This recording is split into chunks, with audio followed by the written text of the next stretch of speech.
आज की इस वीडियो में जानेंगे किस प्रकार डीबीटी को लिंक, डीलिंक और चेंज कर सकते हैं। अब डीबीटी क्या होता है तो संक्षिप्त में समझिए तो डीबीटी एक प्रक्रिया है जिसमें आपके आधार कार्ड में रजिस्टर्ड बैंक पे सरकार की योजना के तहत किसी भी तरह का पैसा, चाहे वो स्कॉलरशिप हो, पीएम आवास के तहत घर के पैसे हो, पेंशन के पैसे हो, पीएम किसान के तहत आपको 2000 या फिर किसी हॉस्पिटल, आंगनबाड़ी, अन्य तरह की किसी भी सरकारी स्कीम के पैसे आपके वो आधार कार्ड में लिंकिंग बैंक अकाउंट जिसके साथ आपकी डीबीटी की गई उसमें क्रेडिट होता है। अधिकतर लोगों का या तो गलत बैंक में लिंक होने के कारण या फिर कोई बैंक में लिंक नहीं होने के कारण उनका पैसा प्राप्त नहीं हो पाता है।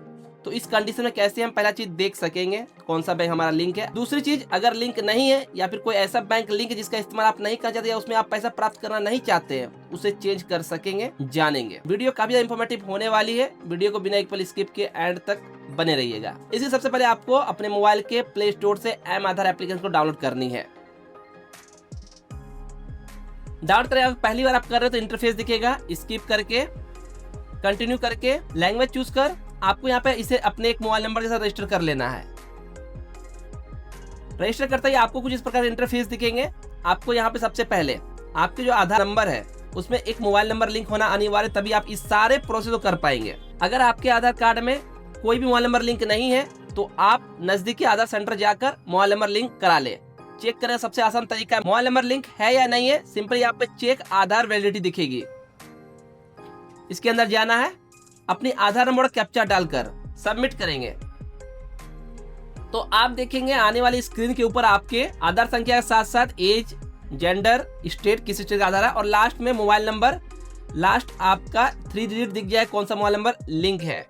अगर आपको यहाँ पे कोई और नंबर जो आपका एक्टिव नहीं है, बंद हो चुका है या आपके पास मौजूद नहीं है या फिर कोई भी नंबर लिंक नहीं है तो वो आपको यहाँ दिख जाएगा। अगर आपका नंबर एक्टिवेट है और आपके पास से आप ओटीपी प्राप्त कर सकते हो, उसे जान सकते हैं, तो फिर आपको गो बैक टू डैशबोर्ड पे आनी है। टॉप पे चेक रिक्वेस्ट है, क्लिक करनी है। यहाँ पे आपको एक ऑप्शन मिलेगा बैंक सीडिंग स्टेटस, इसके अंदर जाना है एंड पुनः आपको अपनी आधार संख्या और कैप्चा डालकर चेक करनी है एंड रिक्वेस्ट ओटीपी करनी है। अब आपके रजिस्टर्ड आधार नंबर पे आधार की तरफ से 6 डिजिट का ओटीपी गिरेंगे। प्राप्त ओटीपी से वेरीफाई करेंगे तो आपको यहाँ पर आपके कौन से बैंक डीबीटी पे लिंक है, कब लिंक है, वो सारी जानकारी मिलेगी। हमारे केस में आधार नंबर से जुड़े हुए यहाँ पे bank name Airtel payment bank link है और एक्टिव, और ये कब लिंक किया गया, 28 अप्रैल 2025 को लिंक किया गया था। यहाँ आपके जो भी बैंक वो दिखेगा। अगर कोई बैंक नहीं है तो आपको यहाँ पे कोई बैंक नहीं दिखेगा। अब इस केस में एयरटेल बैंक में पैसे कट जाते, बहुत तरह की समस्या होती है, तो जिनका अकाउंट है वो चाहते हैं किसी और बैंक को हम लिंक करें, तो वो कैसे करें चलिए समझते हैं। सिंपली आपके अपने मोबाइल के ब्राउजर पे आनी है। आने के बाद यहाँ पे सर्च करना है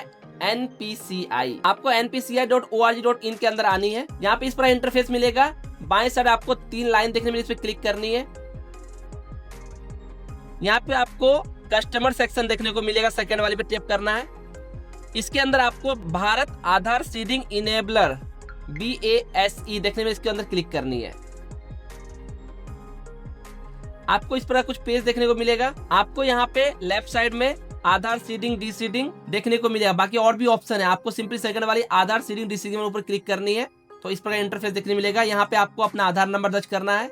आधार नंबर डालने के बाद रिक्वेस्ट फॉर आधार, आपको सीडिंग करनी है या डी सीडिंग करनी है। अगर आपको सीडिंग करना है या फिर बैंक चेंज करना है तो आपको सीडिंग के ऊपर क्लिक करनी है। अगर आपको हटाओ डी सीडिंग करके हटा सकते हैं, लेकिन बहुत रेयर केस होता है ये। इसके बाद आपको यहाँ पे सिलेक्ट बैंक कहा जाएगा, किस बैंक में सीड करनी है, आप उस बैंक को यहाँ पे चूज कर सकते हैं। बैंक चूज करने के बाद यहाँ पे आपको 3 ऑप्शन मिलेंगे।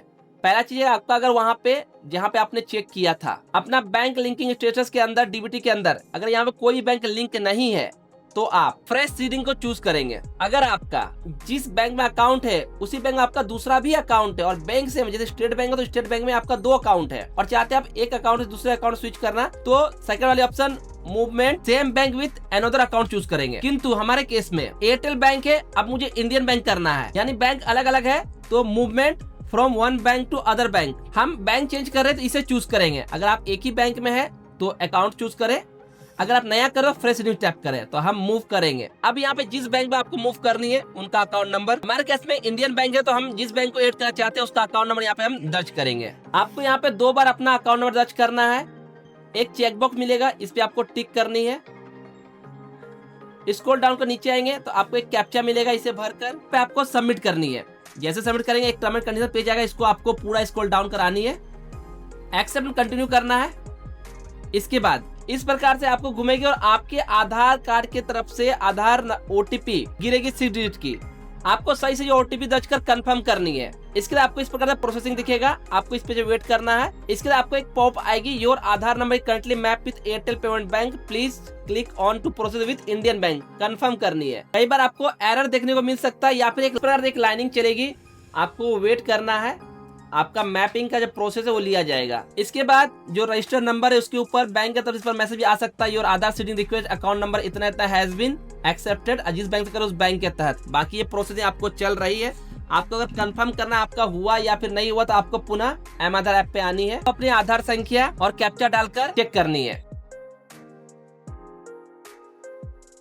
तो आप देखेंगे फाइनली यहाँ पे जो है हमने जब इसे चेंज कर प्रोसेस किया है तो यहाँ पर अब जो है जो आधार नंबर 558 से लास्ट में थी उसमें इंडियन बैंक हो चुका है एक्टिव, और आज का डेट है 5 फरवरी 2026। तो हमारे यहाँ पे एनपीसीआई की तरफ से डीबीटी का जो प्रोसेस होता है या नया बैंक ऐड करने का या बैंक चेंज करने का कम्प्लीटली हो गया है और ये लाइव हो गया। बैंक की तरफ से नोटिफिकेशन भी आ चुका था और आपको सामने देखने को मिल रहा। हो सकता है कभी कभी कुछ एरर आपको आ जाए तो एक दो बार काट कर ट्राई करना, आपका एग्जाम से ले लेगा। बाकी आपको इस प्रोसेस करने में कोई तरह का इशू या समस्या आती है तो अपनी इशू और समस्या को नीचे कमेंट में आप साझा कर सकते हैं। इस वीडियो को देखने के बाद क्या आपका ये प्रोसेस हुआ या फिर नहीं हुआ, हमसे जरूर नीचे अपनी राय कमेंट कर बताएं। बाकी वीडियो अच्छा लगा लाइक करें, दोस्तों का शेयर करें। ऐसे इंफॉर्मेटिव वीडियो पाने के लिए चैनल को सब्सक्राइब करना ना भूलें। Thanks for watching this video.